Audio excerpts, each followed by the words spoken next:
Au Kenya, à l'est de l'Afrique, dans le magnifique parc national de Tsavo, une troupe de jeunes éléphants s'avance à travers la savane. Ils ont entre 2 et 5 ans et sont étonnamment accompagnés par des hommes.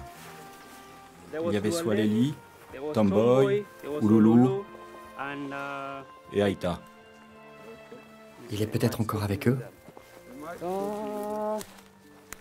À moins qu'il ne soit plus avec les anciens orphelins.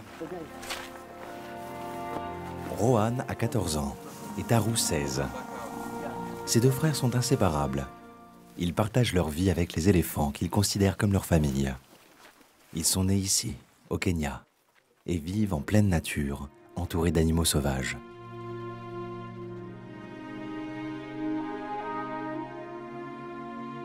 Si ces éléphants sauvages se laissent approcher par l'homme, c'est parce qu'ils ont été recueillis dès leur plus jeune âge. Chacun d'entre eux a perdu sa mère très tôt et s'est retrouvé seul et sans défense dans cette immense savane.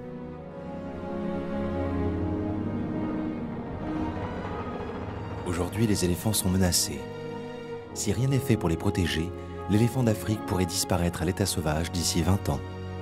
C'est pourquoi les efforts de la fondation Sheldrick sont essentiels. Cette fondation fut créée par la grand-mère des garçons. Aujourd'hui, ce sont Angela et Robert, leurs parents, qui la dirigent.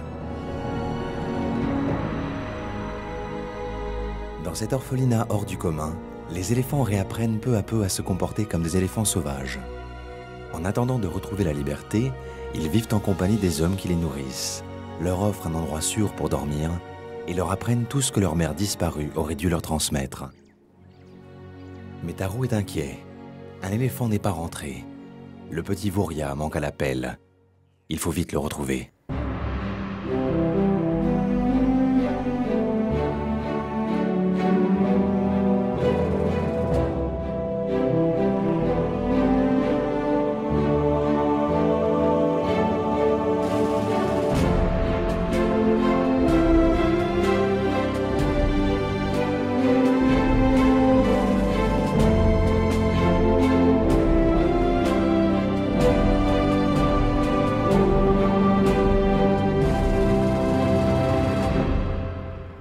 Tout commence à des kilomètres du parc national de Tsavo, dans les environs de la capitale du Kenya, Nairobi.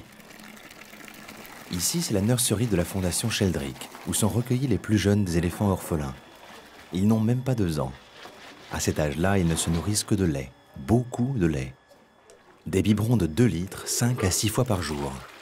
La plupart d'entre eux ont été retrouvés à un stade avancé de déshydratation et totalement sous-alimentés. La préparation du lait est très importante. C'est Daphné Sheldrick, la grand-mère de Rohan et Taru, qui a élaboré cette recette secrète, après des années de recherche. Un lait qui doit être assez riche en eau, graisse et calcium pour nourrir et hydrater un bébé éléphant, dont les besoins sont immenses. En période scolaire, Taru et Rohan vivent ici, dans l'enceinte même de la nurserie. Leur école est à Nairobi, à quelques kilomètres. Chaque matin, ils se lèvent pour aider les soigneurs à donner les biberons aux éléphantos. En fonction de son âge, chaque éléphant boit 1 ou 2 biberons, plusieurs fois par jour. Les bébés attendent ce moment avec impatience et ne se font pas prier pour commencer leur repas. Le petit Toto, lui, déborde d'affection pour Rohan. L'éléphant est un animal social, très proche de l'homme. L'attachement à la famille, et particulièrement à la mère, est essentiel pour son développement. Ça va bien, Toto. C'est fini. Les retardataires arrivent. Il y en aura pour tous. Les soigneurs sont attentifs à ce que chaque éléphant ait bien pris son biberon. Vouria, le petit éléphant qui a disparu, a d'abord été accueilli ici, comme tous les orphelins de moins de 2 ans. Vouria a ensuite rejoint le parc national pour son apprentissage de la vie sauvage.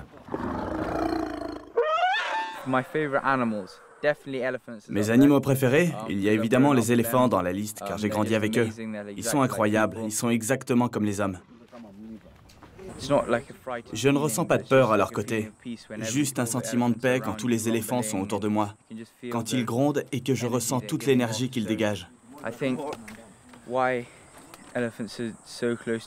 Je pense que si les éléphants sont si proches de l'homme, c'est parce qu'on se comprend très bien les uns les autres. Si tu recules trop, Rohan, tu vas buter contre cette bûche et tu vas tomber. Mon frère et moi, on a toujours été très proches, depuis le jour de notre naissance.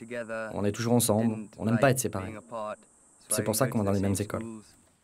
On se dispute un peu parfois, mais on arrive toujours à résoudre nos conflits et à rester proches. On aime aussi les mêmes choses. Donc, comme on aime faire les mêmes choses, on est proches. On n'a pas à se disputer pour savoir qui veut faire quoi, qui veut aller où. On se ressemble beaucoup.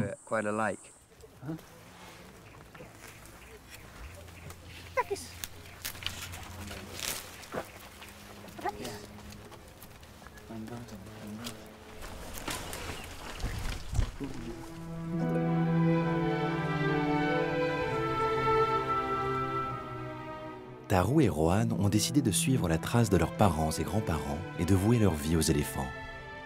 Ils sont encore jeunes et vont toujours à l'école. Taru est en première et Rohan en troisième. Alors en attendant, ils s'impliquent autant que possible auprès des équipes de la Fondation. À la nurserie, la plupart des éléphants n'ont que quelques semaines. Ils ont besoin de toute l'attention et toute la tendresse de cette nouvelle famille. Orphelins dès leur plus jeune âge, ces éléphantos sont traumatisés. Certains refusent de manger, d'autres ont du mal à s'endormir. Chaque nuit, les soigneurs dorment avec les bébés pour les rassurer. Rohan et Taru apprécient ces moments tendres où ils entourent un petit pour qu'il se laisse aller au sommeil. Qu'est-ce que tu veux? Hein, qu'est-ce que tu veux?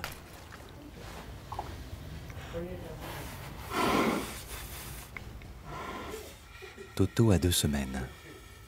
Dans la nature, il se blottirait contre sa mère pour dormir. Pour remplacer cette chaleur maternelle, on lui a mis une couverture sur le dos. La présence et les caresses de Taru l'aideront à se sentir en sécurité.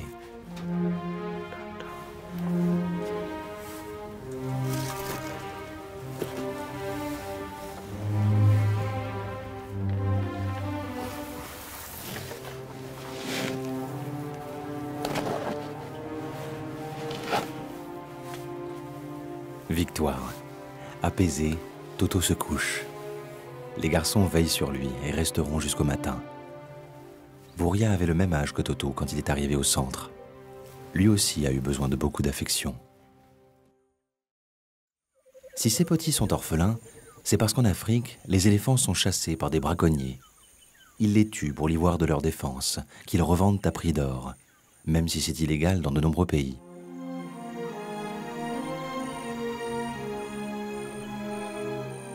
David et Daphné Sheldrick sont les grands-parents de Rohan et Taru.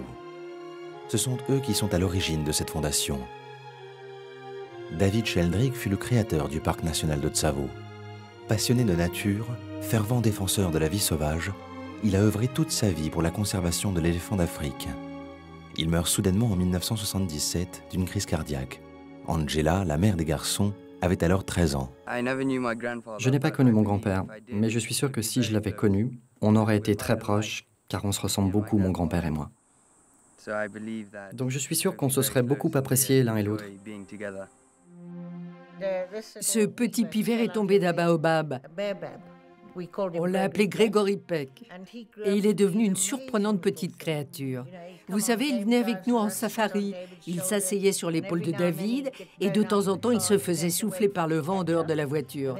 On attendait alors qu'il nous rattrape et à chaque fois qu'on s'arrêtait pour pique-niquer, il montait dans les arbres, construisait son nid, on le rappelait Gregory Peck, il faisait boum et il repartait avec nous en voiture. J'ai pas connu mon grand-père, mais je ressens profondément que je suis proche de lui.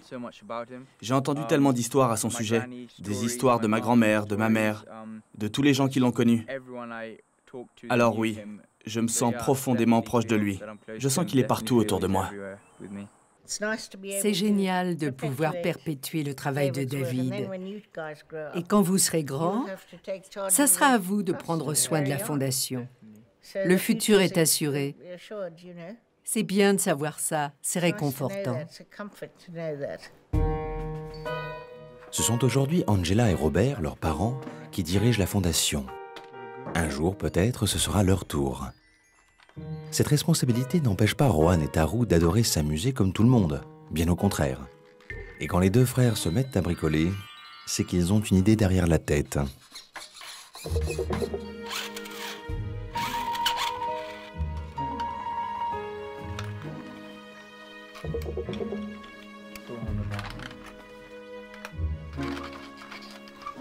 C'est bon?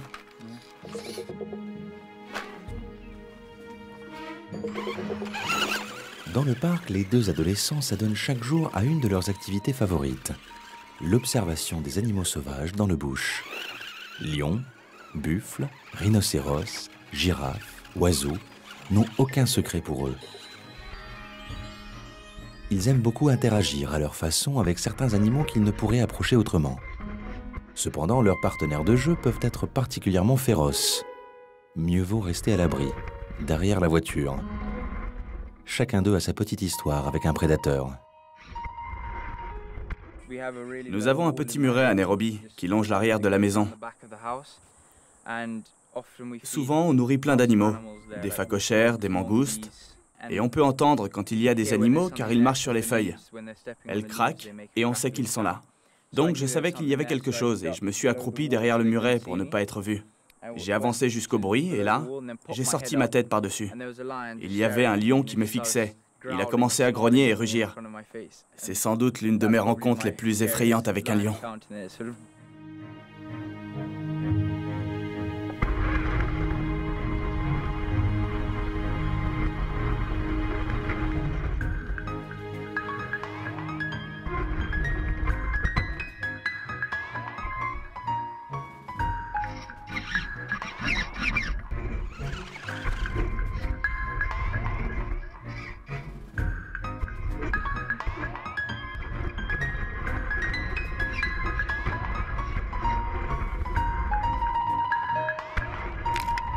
Mais à la fin, c'est le lionceau qui gagne. C'est la veille de la disparition de Vuria que Taru et Rohan sont arrivés au parc national de Tsavo, où se trouve le centre de réhabilitation des éléphants âgés de plus de 2 ans. C'est aussi ici que se trouve leur paradis, une maison au cœur du parc national. Ils s'y rendent dès qu'ils en ont l'occasion, à toutes les vacances scolaires. On peut voir sur des kilomètres jusqu'à la côte. C'est une vue magnifique. Le niveau de la rivière est très bas. On va traverser juste là, en bas. Donc ça sera plus facile si le niveau est bas. Ouais, juste là, le long de la rivière.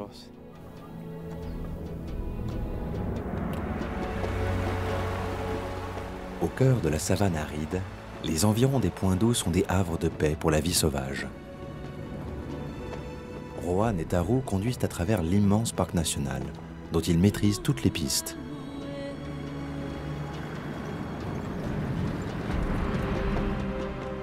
Sur le chemin, ils croisent toutes sortes d'animaux sauvages, comme ce couple de guépards qui va traverser la route devant eux.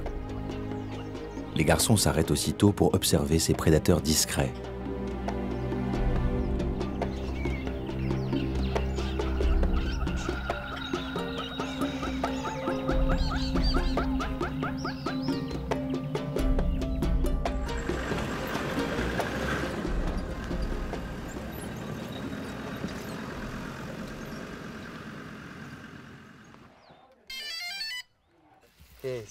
Arrivés chez eux, les garçons essaient leur nouveau gadget, un drone qu'ils pilotent à distance. Ils le montrent à Wangesha. Ok, marche arrière.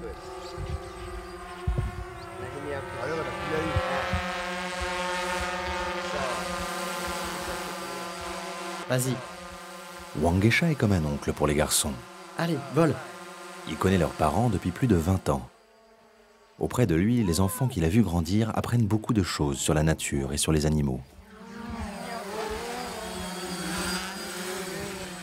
Wangesha fait partie de la tribu Samburu, une des nombreuses tribus du Kenya. Mais qu'est-ce qui se passe? Taru et Rohan s'amusent beaucoup avec Wangesha. C'est à qui fera la meilleure blague. Descends, descends. Descends, descends.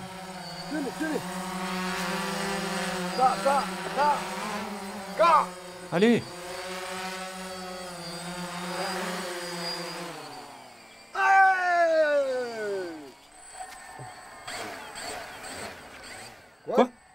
Mangesha pense avoir maîtrisé le drone. Il ignore encore que Taru, caché au premier étage, est aux commandes. J'y crois pas. C'était toi. Tu m'as frôlé avec ton engin.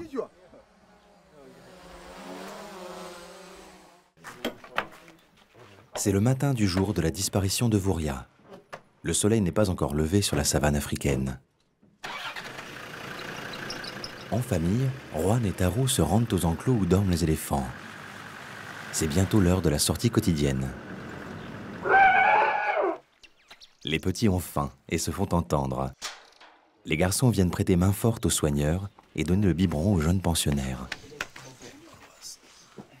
Les éléphants ont tous plus de 2 ans, mais ils sont encore loin d'être indépendants. Taru, ces défenses ne sont pas encore sorties. Dans la nature, un éléphant peut téter sa mère jusqu'à 5 ans.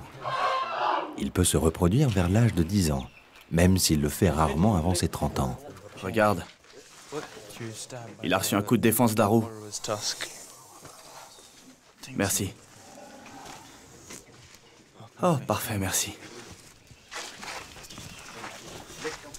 Voria a un caractère bien trempé. Il lui arrive toujours des histoires.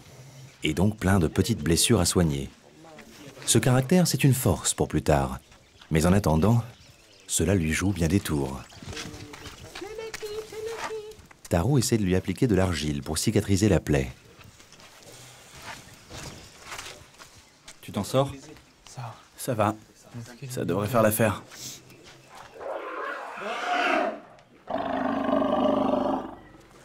Les petits commencent à s'impatienter. Ils ont hâte de sortir se promener dans la savane. Chaque jour, de 5 h du matin à 5 h du soir, les éléphants se promènent en liberté dans le parc, accompagnés par l'équipe de soigneurs et des garçons. C'est la meilleure façon de réapprendre la vie sauvage.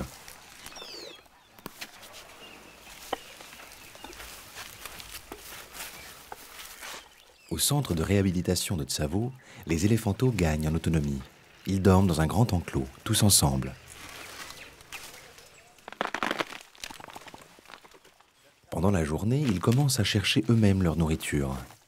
Ce ne sont plus eux qui suivent les soigneurs comme s'ils étaient leurs mères, mais les soigneurs qui doivent les suivre pour veiller sur eux. La sortie quotidienne permet de les habituer à la vie qui les attend plus tard, quand ils se sentiront assez forts pour quitter l'orphelinat. Il arrive en courant.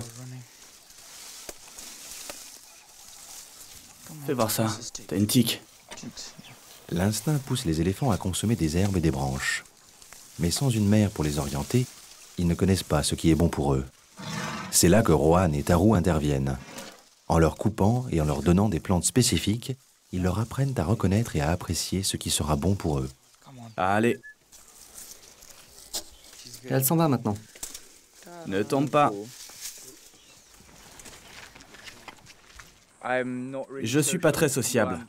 Bon, je sais être sociable, mais j'aime pas être entouré de 1000 personnes. J'aime être tout seul dans le bush. Je pense que mes amis qui ont grandi en ville sont plus sociables que moi.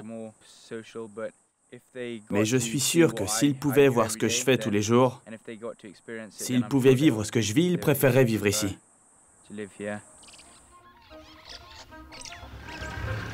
À 11 h, quand le soleil approche le zénith, la chaleur se fait écrasante. Les soigneurs se réunissent autour du point d'eau où les éléphants viendront se baigner.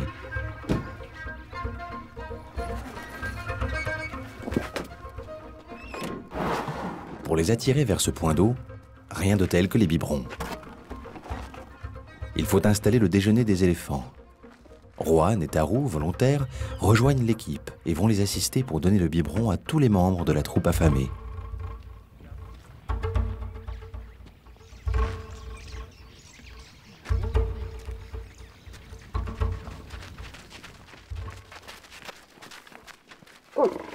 Il n'y a pas une seconde à perdre quand on a 2 ans et qu'on a faim. Voria se précipite sur son biberon. Juan n'a qu'à se dépêcher pour le rattraper.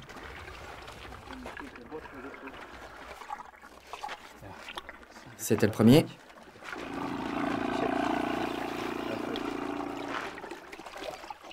En quelques minutes, Voria, vorace, a englouti ses 2 biberons. C'est un signe de bonne santé.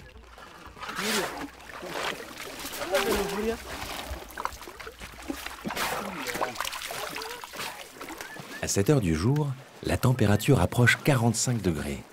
Il est indispensable pour les éléphants de s'adonner à ces bains de boue. Dans la nature, leur mère les pousserait dans l'eau, les aspergerait pour qu'ils apprennent à s'y baigner. Ici, c'est aux soigneurs et aux garçons de prendre le relais.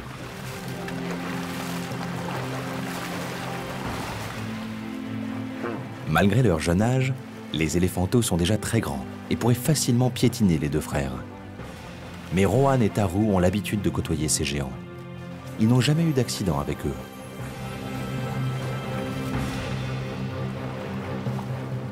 Rohan et Taru adorent partager ce moment de complicité avec les jeunes orphelins. Avec cette chaleur étouffante, les deux frères aussi ont besoin de se rafraîchir.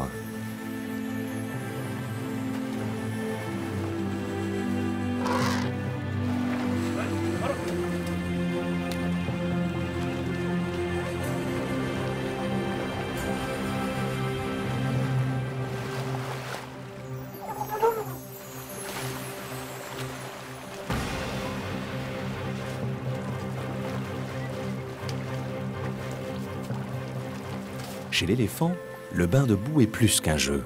C'est aussi un soin préventif qui les protège des coups de soleil, hydrate leur peau et empêche l'invasion des parasites. La baignade, enfin, est un indispensable moment pour eux. En jouant ensemble, ils apprennent à vivre en groupe.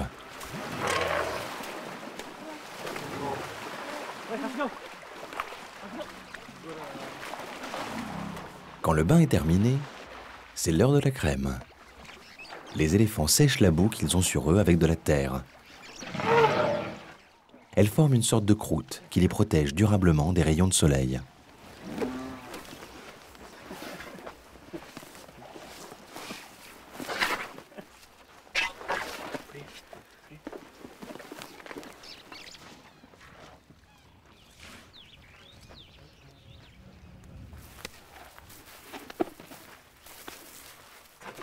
Les éléphants vont à nouveau se nourrir dans le bush. Personne ne voit que l'intrépide Voria s'éloigne du groupe.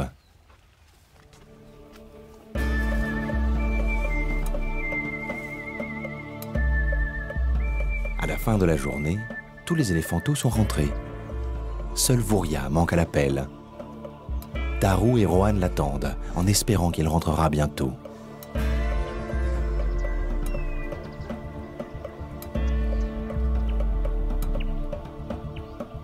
Il arrive que certains éléphants s'éloignent volontairement de la troupe.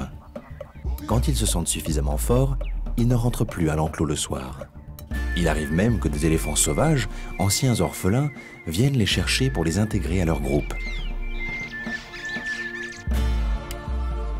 Mais Voria est encore très petit. S'il ne rentre pas, c'est qu'il a dû se perdre.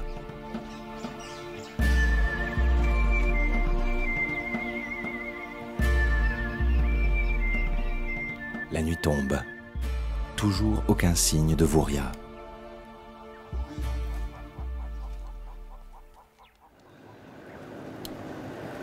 Le lendemain, les recherches commencent. Il faut retrouver Voria. Il est encore trop jeune pour rester seul dans la savane. Voria risque de rencontrer des prédateurs et il ne saura pas se défendre. Les lions peuvent parfois s'attaquer aux éléphantos.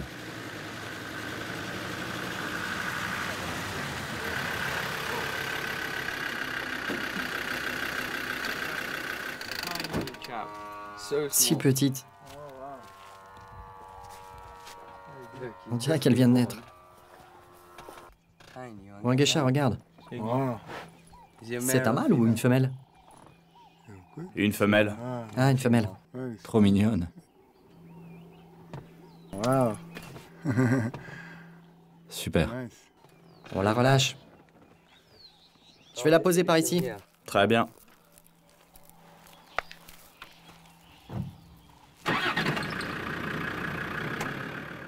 La petite tortue est sauve, de l'autre côté de la route. Les garçons reprennent leur recherche.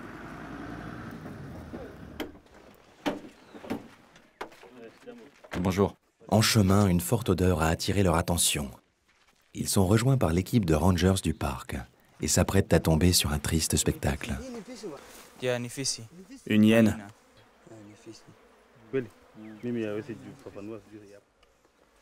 Tu vois le câble?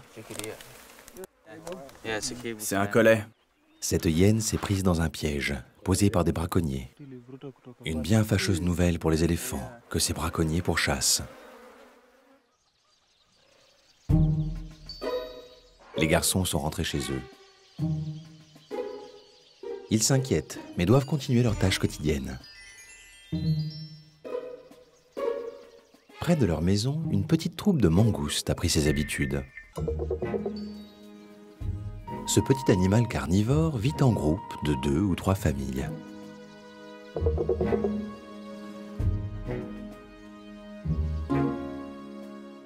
Les mangoustes sont vigilantes, prêtes à fuir au moindre problème. Elles se dressent sur leurs pattes arrière pour voir plus loin et donner l'alerte s'il y a un danger.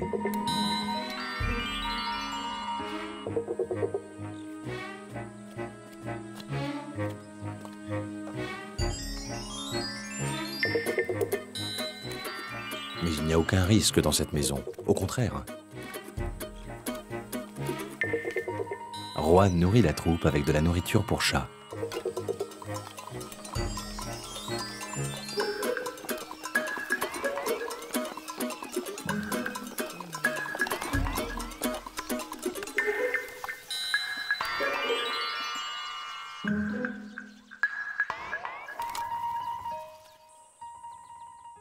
Je pense que je suis différent de mes amis qui ont grandi en ville. J'aime être dans le bush, à regarder les animaux, à interagir avec eux. Eux, ils aiment la ville, ils veulent juste jouer sur leur téléphone portable. J'aime être dans le bush, entouré d'animaux, à faire plein de choses.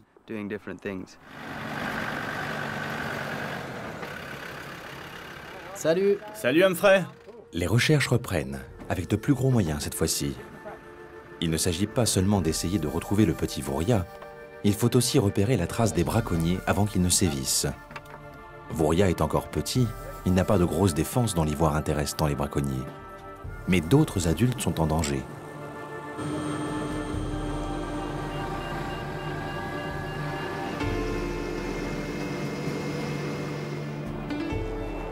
À bord de l'hélicoptère piloté par Humphrey, un des responsables de la surveillance aérienne du parc, les garçons sont prêts à ouvrir l'œil.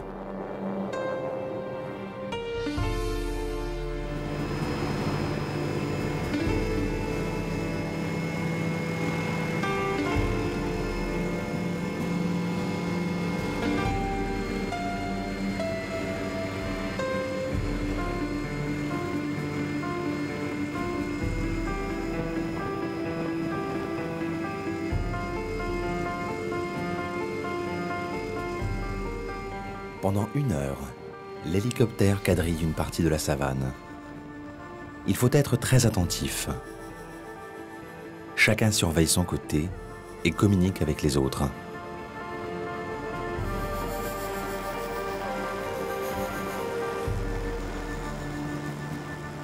Les braconniers se cachent souvent dans les grottes, mais pas de traces d'eux aujourd'hui. L'hélicoptère est le meilleur moyen de survoler rapidement la savane, mais il fait beaucoup de bruit et effraie ce troupeau de buffles.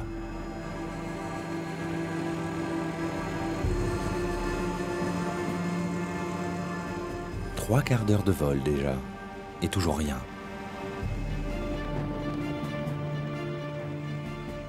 Rohan a vu quelque chose. Il le signale au pilote.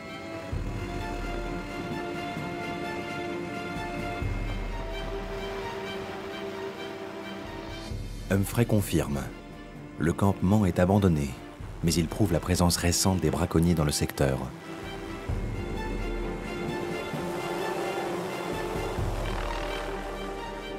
Première victoire. Les rangers du parc seront avertis. Pour les éléphants, le danger se confirme. Et toujours aucune trace de Vouria.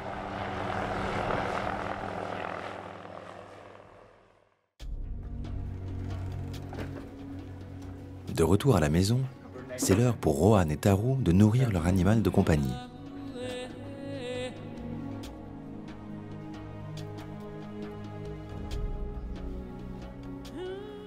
C'est quand même un bel œuf. Il le sent, il le sent. Je pense que c'est trop gros pour lui, pas toi? Non, ça devrait pas être trop gros. Il sait jusqu'où il peut ouvrir la bouche. On dirait un tigre. Ce serpent vorace est un serpent mangeur d'œufs. Il va être plein après ça. Écoute comme il craque.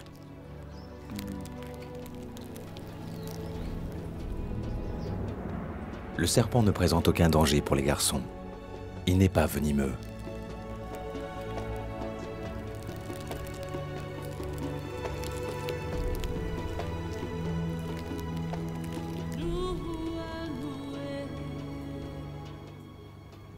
T'entends l'œuf qui craque?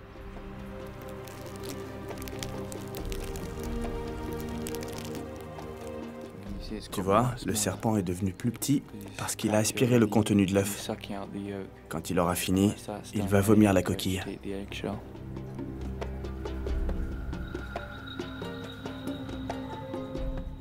Allez, mon petit.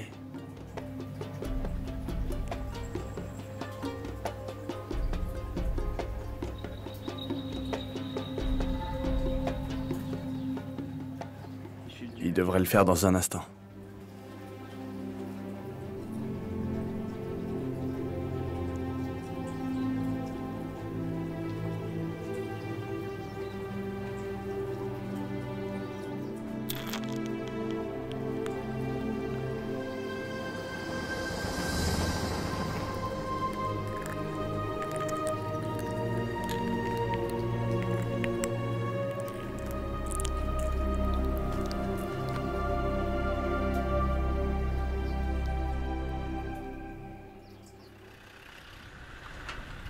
Les recherches continuent, car Vouria est toujours porté disparu. Taru est au volant. Il sait conduire dans toutes sortes de situations, un talent indispensable si l'on veut s'en sortir dans le bush.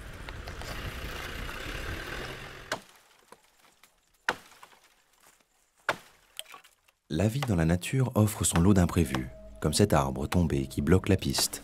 Il est un peu dur ce bois. Taru, Rohan et Wangesha s'activent pour le dégager. Le temps presse. Ils voudraient continuer leurs recherches.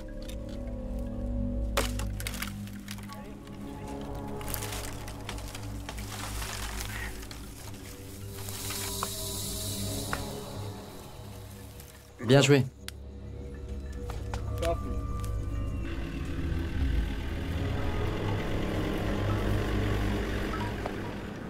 Mais le soleil se couche vite, et ils ne parviennent toujours pas à retrouver le petit Vouria. Celui-ci va passer une deuxième nuit en dehors du centre.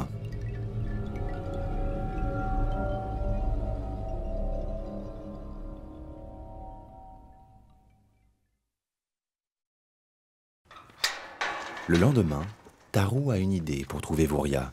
On prend la voiture. Et moi, je vais là-haut avec Wangesha. Je pense que ce sera mieux si je cherche avec le drone. Je vais grimper sur ce rocher pour voir plus loin d'en haut. J'aurai une bonne vue des alentours. Je vais regarder de là-haut. Ok, ça me va, on fait ça. Wangesha, suis-moi.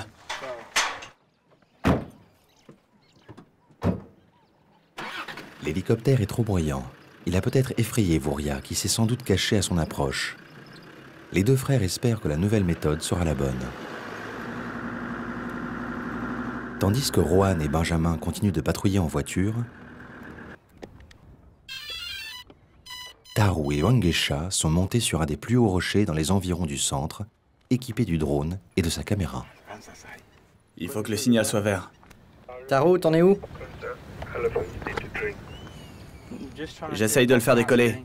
Il capte le signal. Ok, je vais décoller et trouver Vouria maintenant.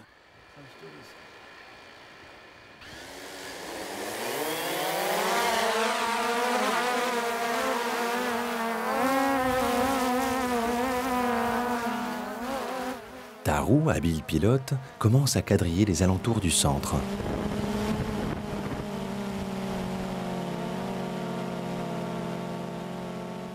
Benjamin et Rohan scrutent les bosquets.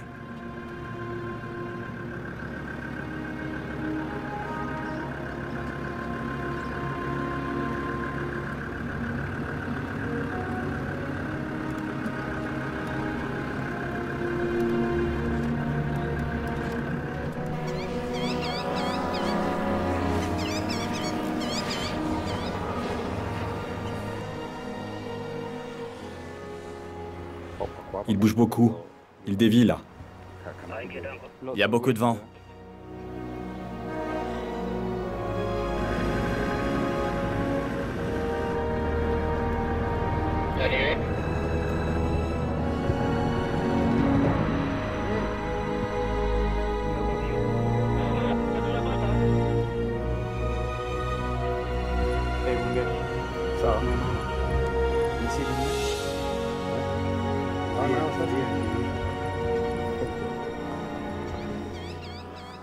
Voici enfin Vouria.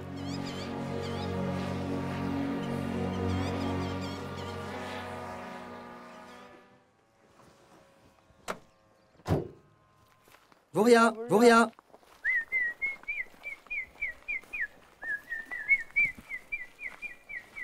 Ouais, c'est parfait cette direction. C'est bien, c'est bien. La batterie est faible et il y a beaucoup de vent. Attrape le pied du drone. Parfait. Hé, Wangesha, regarde. Regarde. Oh là là. Un mille pattes. Très, très venimeux. Si tu te fais piquer, tu t'en souviendras. Vouria. Allez, Vouria. Viens.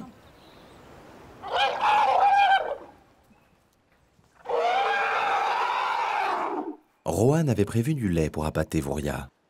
Affamé, l'éléphanteau le suit sans se faire prier.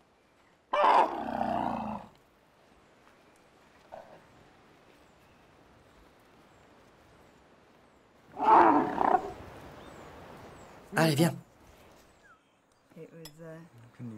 Les garçons ont accompli leur mission. Soulagés d'avoir retrouvé Vouria qui va passer cette nuit à l'abri, la famille Sheldrick s'inquiète toujours de la présence des braconniers. C'est une grave menace pour les autres éléphants, qui sont en danger.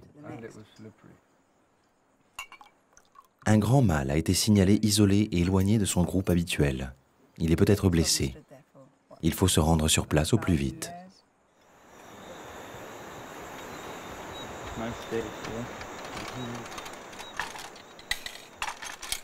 Bonne nuit. Bonne nuit, Tarou.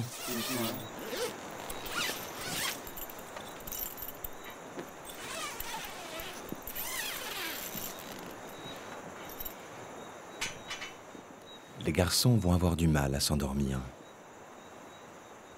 D'autres aventures les attendent. Même si c'est un peu effrayant, ils sont impatients de passer à l'action.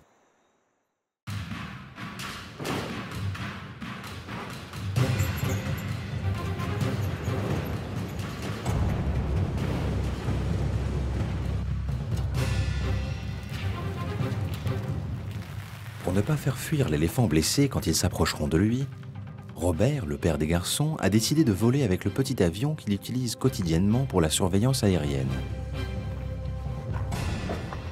L'urgence de la situation n'empêche pas de prendre toutes les précautions. Pour les vols en avion, la sécurité est essentielle. Rohan et Tarou aident leur père. Ils sont tous les deux passionnés d'aviation. L'avion ne comporte que 2 places. Tarou, l'aîné, accompagnera son père. Un jour, c'est lui qui prendra les commandes. À Tsavo, pour mieux défendre les éléphants, il faut savoir piloter.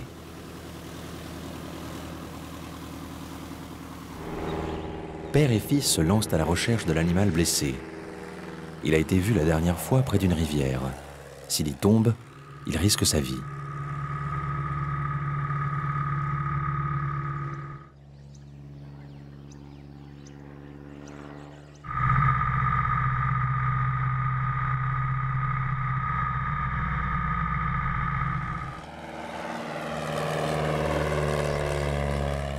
Tarou voit l'éléphant. Il boite. Il est blessé à la patte avant. Il faut intervenir au plus vite. On prévient le vétérinaire qui doit venir de Nairobi. Il sera là dans quelques heures. Il faut être patient.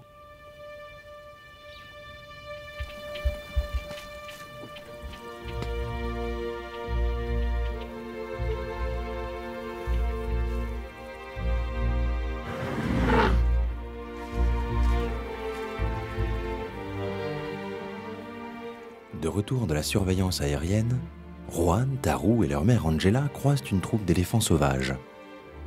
À ces heures chaudes de la journée, les éléphants cherchent un peu d'ombre et se rafraîchissent autant qu'ils peuvent en se ventilant avec leurs grandes oreilles.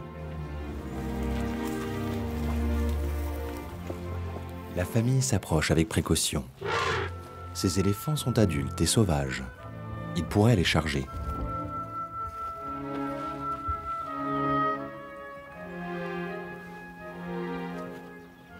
Parmi eux se trouve Emily, la matriarche, celle qui dirige toute la troupe. Elle veille avec attention sur son petit. Emily est une ancienne orpheline, recueillie à la Fondation en 1993 et qui a retrouvé son milieu sauvage. Il y a 2 mois, elle a donné naissance à son deuxième petit, Emma.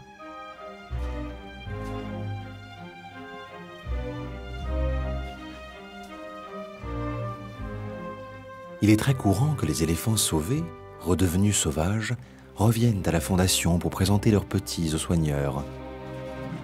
Emily, elle, a fait mieux. Elle est venue donner naissance à Emma dans l'enceinte même du centre de réhabilitation, témoignant du lien exceptionnel qui unit ces éléphants aux hommes qui les ont sauvés.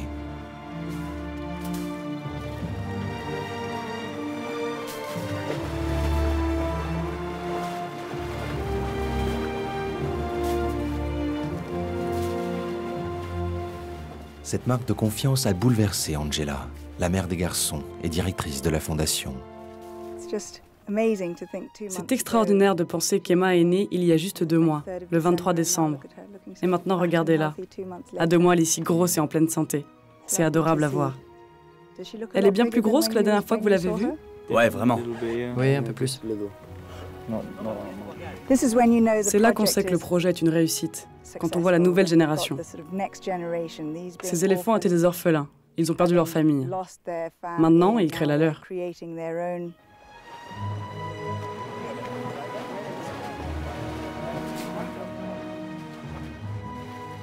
Si la famille et les soigneurs peuvent s'approcher si près des éléphants redevenus sauvages, c'est parce que les anciens orphelins se souviennent d'eux et font savoir aux autres qu'il n'y a aucun danger.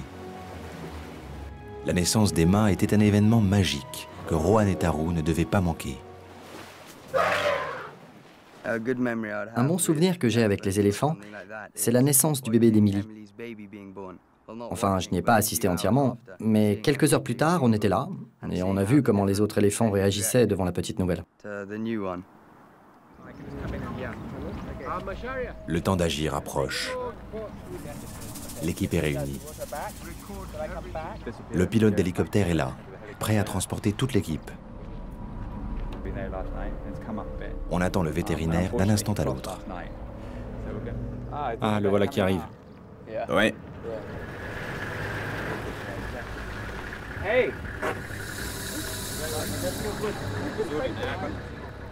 Les rangers sont également présents pour s'occuper des braconniers qui doivent rôder autour de l'éléphant blessé. On peut traverser ou vous pensez que c'est trop dangereux? L'opération est complexe. Il faut d'abord retrouver l'éléphant qui a pu se déplacer depuis le matin, l'anesthésier avec le fusil à fléchette et le soigner en urgence.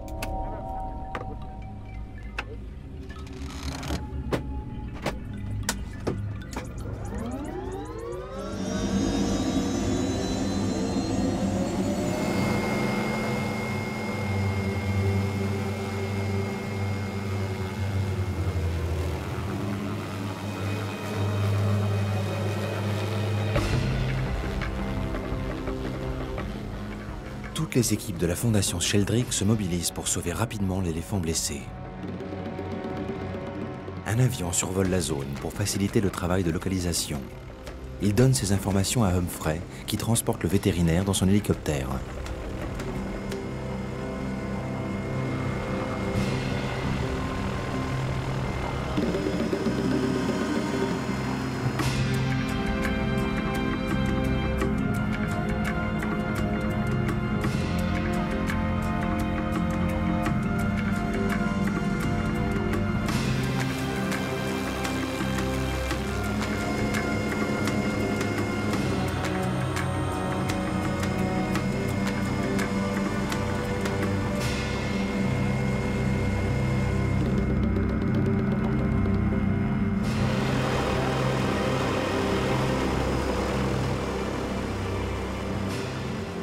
L'éléphant est localisé.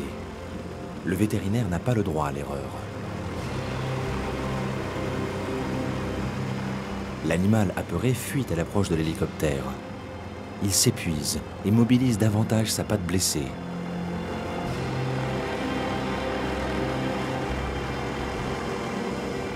Il ne faut surtout pas le rater pour l'endormir rapidement et pouvoir le soigner plus vite.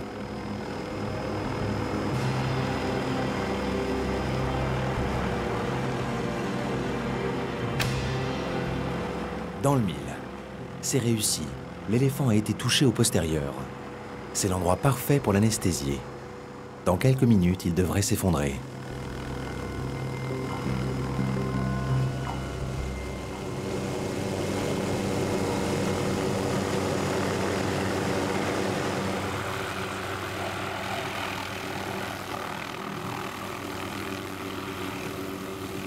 Le vétérinaire se précipite. Il n'y a pas une seconde à perdre. Il place un bâton pour maintenir la trompe de l'éléphant ouverte et s'assurer que l'animal puisse bien respirer tout au long de l'opération. On lui couvre la tête avec sa grande oreille pour éviter le stress et protéger son œil de la brûlure du soleil. On l'asperge continuellement d'eau pour l'hydrater sous cette chaleur. C'est une balle. Oh, ça a l'air grave. Juan et Taru assistent le vétérinaire. C'est mal. La blessure a bien été causée par des braconniers. Une balle a traversé la jambe de ce mâle. C'est pour ces magnifiques défenses et l'argent qu'ils pourraient en tirer que les braconniers ont essayé d'abattre cet éléphant. Toutes les 15 minutes, un éléphant est tué.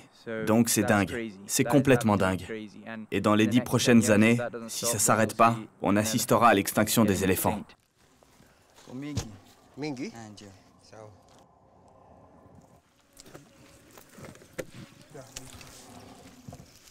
Le vétérinaire injecte un antibiotique pour soigner l'infection de la plaie.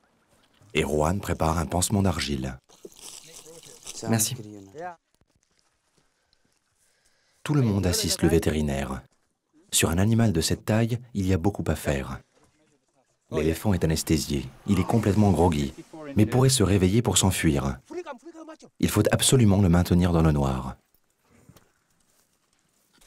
Ça fait 40 minutes. Faut lui remettre une dose pour le maintenir endormi. Taru applique le pansement fabriqué avec de l'argile pour colmater la plaie d'où la balle a été extraite. Il ne faut pas tarder, le temps presse. L'anesthésie ne doit plus être prolongée.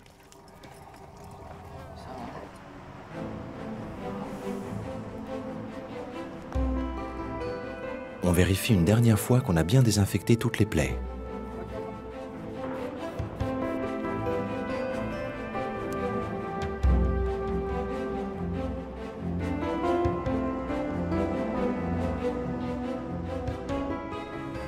Enfin, il est temps pour le vétérinaire d'injecter l'antidote qui annulera les effets de l'anesthésiant. L'animal, une fois seul, ne doit pas rester inconscient dans la savane. Faut bouger maintenant, hein. Si l'équipe est encore dans les parages quand l'éléphant se réveillera, elle courra un grand danger. Les réactions d'un animal stressé sont imprévisibles. Il pourrait très bien les charger.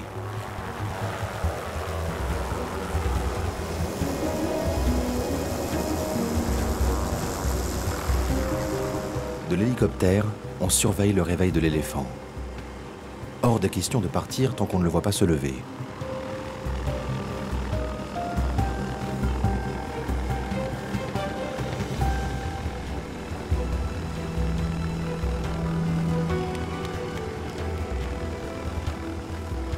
C'est le soulagement pour tout le monde. L'hélicoptère peut rentrer à la base. Mission accomplie. Est-ce que je suis optimiste au sujet de la survie de l'éléphant d'Afrique? Oui, je le suis. Mais ça arrivera seulement si tout le monde est conscient de ce qui est en train de se passer. Conscient. Dans le monde entier qu'il y a du braconnage et à quel point c'est mal. Si les gens arrêtaient d'acheter de l'ivoire, les braconniers arrêteraient de tuer les éléphants pour récupérer leur défense. Donc je pense vraiment qu'il y a de l'espoir. Mais on doit absolument se réveiller et admettre qu'ils sont en train de disparaître.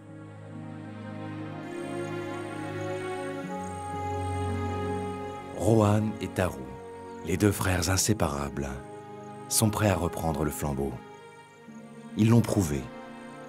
L'avenir de la Fondation Sheldrick est assuré. Ils seront dignes de leurs prédécesseurs et prêts à monter en première ligne pour la sauvegarde des éléphants d'Afrique.